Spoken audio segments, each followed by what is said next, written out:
Well, I do find it fascinating because Egyptology is it's a really engaging aspect of Egypt. Oh, it's fascinating to go into. So, what are the main aspects of Egypt? What is Egyptology for people who may not know what it is?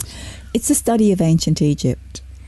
What does that include? Well, if you're a regular Egyptologist, you believe that the Great Pyramid, was a tomb for a maniacal pharaoh called Khafra, and that it was only built a few thousand years ago. Same with the Sphinx. I don't believe that at all. I think they're far, far older than that. There's even tidal erosion on the Great Pyramid. Well, what they reckon is that that was even in ancient culture. It's just as if the Egyptians had come across another monument and just went, "Wow, okay, it's obviously been weathered." So they went, "Okay, let's bring this back to life," and then carved it again. And I think it might have even been a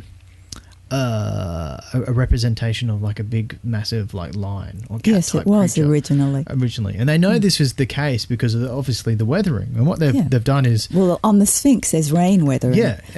Heavy rain, and it hasn't rained in Egypt for years. Exactly. Yeah. I mean, like thousands of years.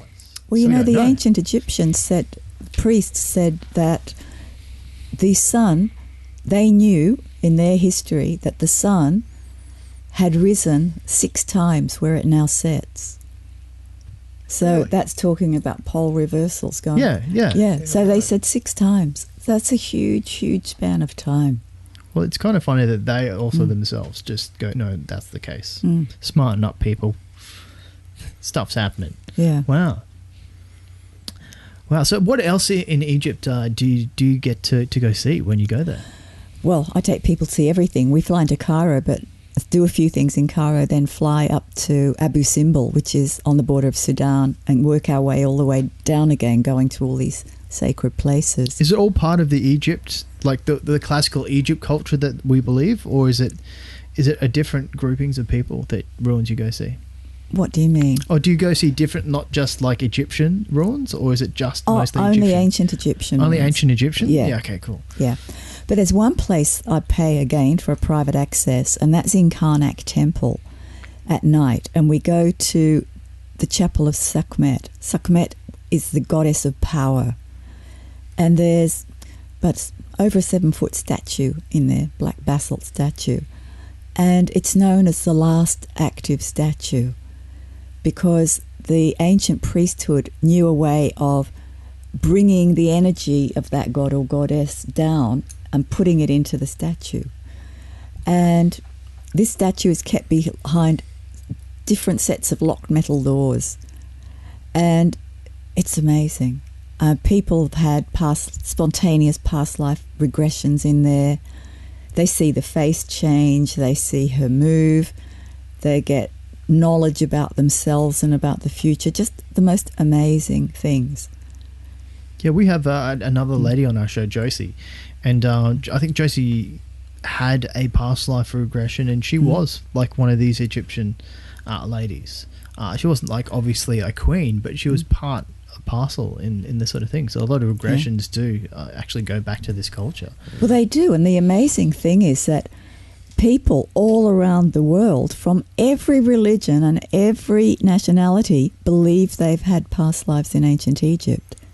And it's unique because millions, billions of people don't think they've had a past life in Russia or, it's just, it draws them. It draws people from everywhere. Mm-hmm. And one of the great joys I have is seeing where people connect. They'll suddenly walk into a temple and burst into tears. And they just know that that's where they've been before. Mm.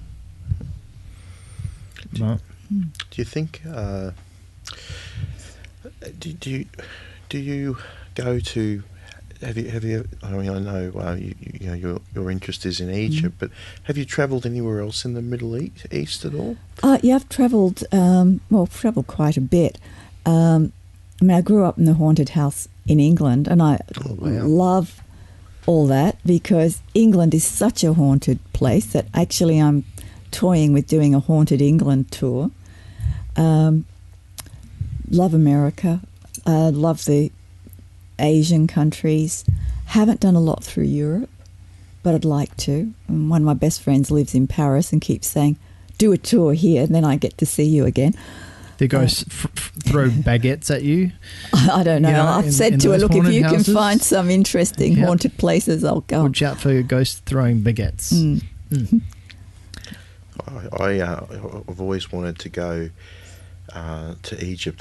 Unfortunately, years ago when I had the opportunity, there was a plane problem and they weren't flying down there, so unfortunately I couldn't go. But yeah, I've always been in England and Scotland and Ireland. I went to lots of wonderful ancient places. I've always been interested in the Neolithic tombs of the United Kingdom. They're really they're very simple in some ways. They're largely made up of just mounted stones, often with earthworks surrounding them and such. They certainly took a long time to build. I mean, none of us could build them. They're hellishly difficult, I guess, in terms of time and manpower. But what they're made of is fairly natural and basic. And you go into some of these wonderful places, and if you're there on your own,